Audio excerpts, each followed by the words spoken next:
Bonjour à tous, ça fait plaisir de vous retrouver et j'espère que vous êtes en pleine forme. Aujourd'hui, direction le sud de l'Italie, Naples, la ville millénaire et ancienne capitale du royaume des deux Siciles. Le Vésuve, le volcan qui surplombe la région, et a la mauvaise idée d'entrer en éruption de temps en temps. Herculanum, petite ville ensevelie par ce volcan lors d'une éruption du temps des Romains. Et bien sûr, la star des vestiges antiques, je parle de la grande ville de Pompéi qui a été entièrement ensevelie lors de cette même éruption. En plus, ces endroits sont magnifiquement reproduits dans Flight Simulator. Alors, pour prendre le temps de bien voir le paysage, je vous propose d'embarquer à bord d'un petit hélicoptère biplace, le Cabri G2 de l'entreprise française Gimbal, basée à Marignane. C'est un hélico français, cocorico. Décollage de l'aéroport de Naples, situé au nord-est, et direction le centre-ville. Naples, c'est une ville de bord de mer, mais en fait, c'est pas une ville tournée vers la mer. La côte est entièrement occupée par cet immense port de marchandises qu'on voit là, et le centre historique, en fait, il s'est développé sur les pentes, un peu plus loin dans les terres. Le seul front de mer digne de ce nom, il est plus loin vers le nord, dans une partie récente de la ville. On passe ici au-dessus des paquebots de croisière. Naples, c'est une destination sympa pour ça, parce qu'une fois à quai, on peut rejoindre le centre historique en un quart d'heure à pied. Pas besoin de prendre un bus. En fait, on risque juste sa vie à chaque carrefour à cause de la conduite un peu folle des Napolitains. Sur le bord de mer, au bout du port, ce grand château fort à droite, c'est le Castel Nuovo, ce qui veut dire le château neuf. Il est aussi appelé château des Français, puisqu'il a été construit au XIIIe siècle par Charles Ier d'Anjou, sur le modèle du château d'Angers. Il faut dire que Naples a été grecque, puis romaine, puis turque, puis française, puis espagnole, puis refrançaise, et pour finir italienne, du moins jusqu'à aujourd'hui. Ce grand bâtiment carré qu'on voit maintenant, c'est le Palais Royal. Il a été construit au XVIIe siècle pour les rois d'Espagne. Devant ce Palais Royal, on trouve la grande Piazza del Plebiscito, place du plébiscite, en référence au plébiscite de 1860 qui rattache Naples à l'Italie. C'est ce rattachement qui a fait perdre à Naples sa place de capitale du royaume des deux Siciles et a enclenché du coup un déclin qu'il a poursuivi tout au long du XXe siècle. Autant dire que les vrais Napolitains ne sont pas du tout d'accord avec ce soi-disant plébiscite qui leur a tout fait perdre, et que du coup cette place n'est pas du tout le cœur vivant de la ville. De l'autre côté de la place du plébiscite, cette grande coupole, c'est l'église San Francesco di Paola. Elle a été construite au XIXe siècle sur le modèle du Panthéon de Rome.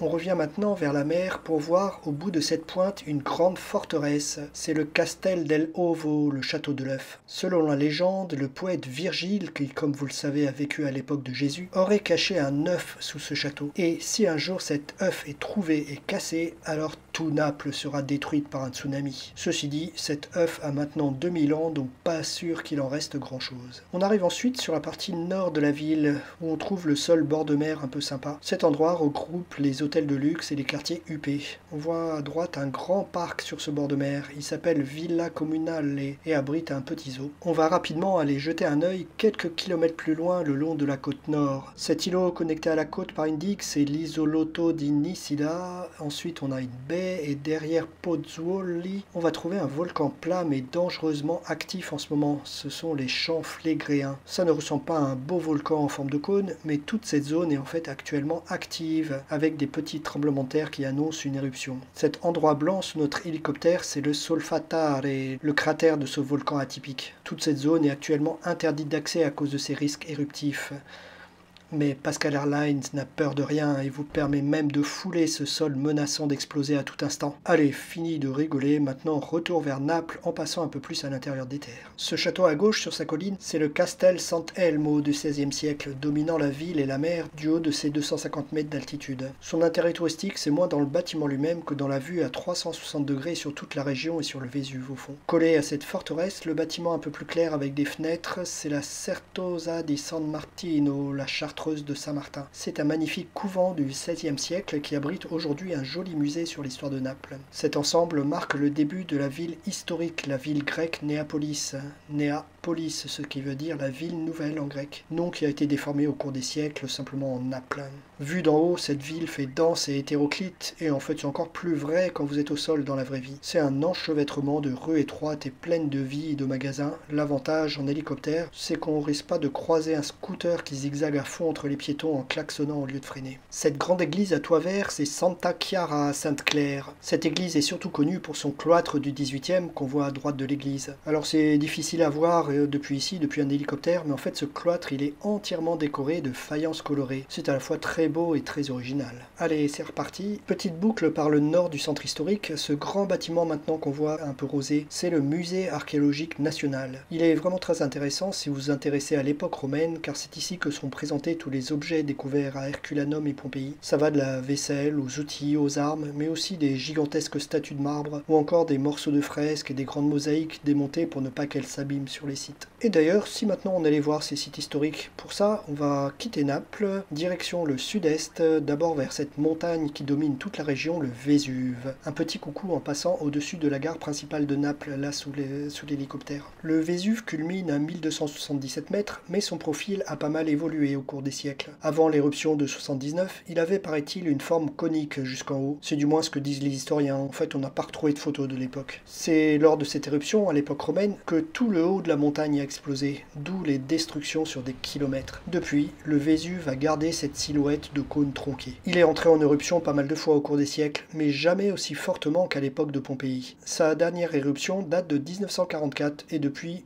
c'est le calme. Du coup, c'est devenu un lieu touristique avec une route qui monte au sommet, des bars, magasins de souvenirs et concours de selfies, etc. On peut même faire une partie du tour du cratère à pied en espérant que le réveil de ce géant ne sera pas trop soudain. Je vous invite maintenant à faire un voyage dans le temps et à retourner il y a presque 2000 ans, en 79 après Jésus-Christ, le 24 octobre précisément. Le matin de ce jour-là, ce que les Romains prenaient pour une pacifique montagne explose soudain avec une puissance équivalente à 100 000 bombes d'Hiroshima. Sur le coup, l'explosion a créé une immense colonne de cendres et de cailloux volcaniques qui monte jusqu'à la stratosphère, puis retombe en pluie de cailloux dans toute la région. Beaucoup d'habitants ont fui lors de cette première phase qui a enseveli petit à petit toute la région sous 3 à 6 mètres de rejet. Mais ce qui a impressionné les rescapés, ça a été le noir absolu qui s'est abattu en plein jour, la poussière noire et les cailloux empêchant une quelconque lumière d'atteindre le sol. Quelques habitants sont restés terrés chez eux, ou bien pour espérer sauver quelque chose, ou bien simplement parce que, avec le noir, ils ne savaient même plus comment fuir. Dans l'après-midi de ce 24 octobre, le second effet qui se coule est arrivé, et c'était pas cool du tout. Cette colonne, allant jusqu'à la stratosphère, s'est écroulée sous son propre poids, et ça a créé un gigantesque souffle au niveau du sol, avec une température de plusieurs centaines de degrés qui a dévalé les pentes et a tout brûlé et recouvert ce qui restait. Première ville à être touchée, Herculanum, la ville d'Hercule. Elle est située là devant nous, entre le Vésuve et la mer. À l'époque, c'était le Saint-Trope local, un lieu de villégiature en bord de mer, avec à peu près 5000 habitants, et toutes les belles villas des riches romains. La ville a tout de suite été recouverte par 15 à 20 mètres d'un torrent de boue,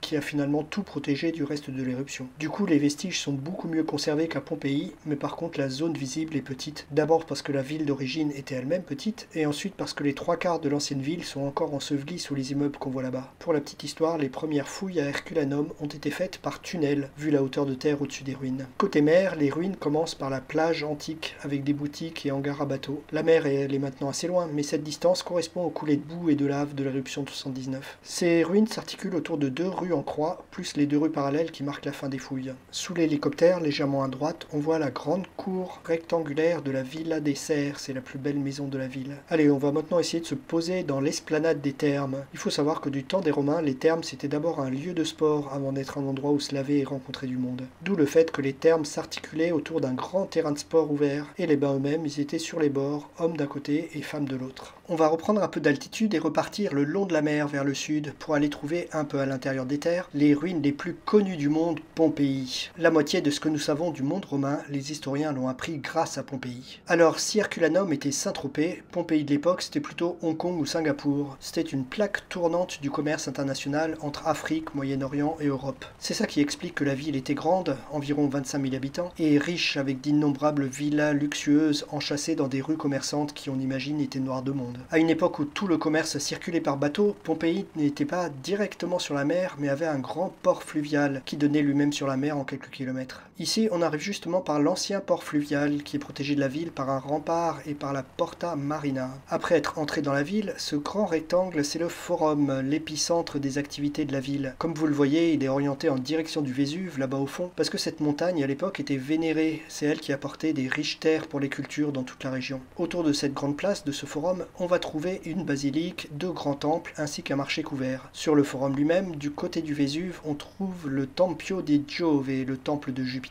À partir du forum, on va partir à droite au-dessus de la rue principale qui était aussi la rue commerçante, la Via dell'Abbondanza, la rue de l'abondance. Aujourd'hui, avec les groupes de touristes, on a vraiment l'impression d'être replongé dans une ambiance bruyante et joyeuse qu'il y avait il y a 2000 ans. On va laisser à gauche les thermes Stabian, ici qu'on voit sous l'hélicoptère, pour aller à droite vers les deux théâtres, le Teatro Grande, le grand théâtre, et l'Odéon, le petit théâtre. Le grand théâtre pouvait accueillir 5000 spectateurs en plein air pour voir des tragédies ou des comédies. L'Odéon, lui, pouvait accueillir 1300 spectateurs.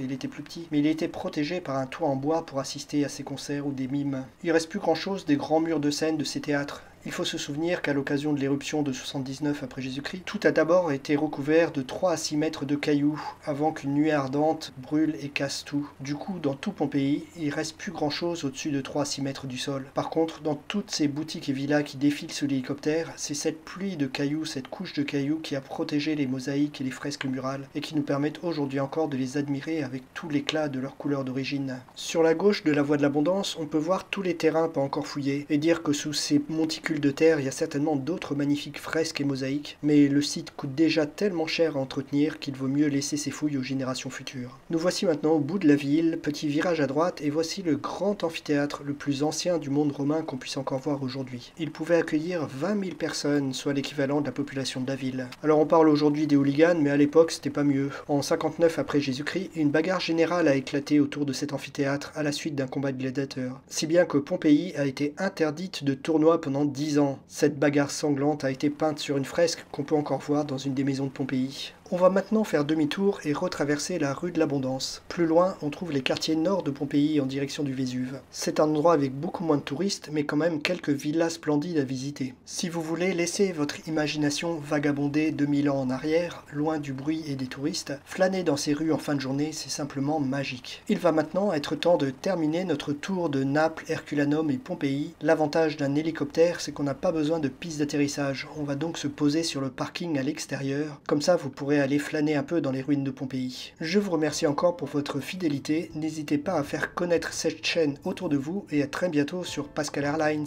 la seule compagnie qui vous fait voler en hélicoptère au temps des Romains.